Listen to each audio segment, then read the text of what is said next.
வணக்கம். Welcome to Saraswati channel. இப்போ தான் முதல் முறையாக நம்ம சேனல் பார்க்குறீங்களா? மறக்காமல் சப்ஸ்கிரைப் பண்ணுங்க. 6/3/2026 வெள்ளிக்கிழமை சங்கடங்களை தீர்க்கும் சங்கட சதுர்த்தி. மறக்காமல் எல்லோரும் 6 to 7 ஒரு கோயிலில் ஒரு டைம் மாறுது. உங்கள் ஏரியாவில் எப்படி டைமோ அதுக்கேற்ற மாதிரி நீங்கள் பூஜைக்கு கண்டிப்பாக போயிட்டு வந்துடுங்க. மறக்காமல் கண்டிப்பாக விநாயகர் கோயில் போயிட்டு வாங்க. உங்கள் வாழ்க்கையில் எவ்வளோ பெரிய பிரச்சனை இருந்தாலும் கண்டிப்பாக தீருன்றதுக்கு அதில் எந்த வித மாற்றமும் இல்லை. அது மட்டும் இல்லை, யார் விநாயகர் கும்பிட்றீங்களோ அவங்க கண்டிப்பாக உங்களுடைய அப்பா அம்மாவை ஒருபோதும் நீங்கள் கைவிட மாட்டீங்க. அப்படி ஒரு விநாயகருக்கும் அப்பா அம்மாவுக்கும் அவ்வளோ ஒரு ஈர்ப்பு. மறக்காமல் கண்டிப்பாக அருகம்பில் எடுத்துகிட்டு போங்க. அதுதான் விநாயகருக்கு ரொம்ப முக்கியமானது.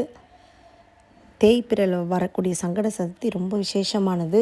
நான் கண்டிப்பாக நிறைய பேர் கேட்டுட்ருக்கீங்க, வீடியோ டீட்டெயிலாக வேணும். கண்டிப்பாக நான் கூடிய சீக்கிரம் தரேங்க.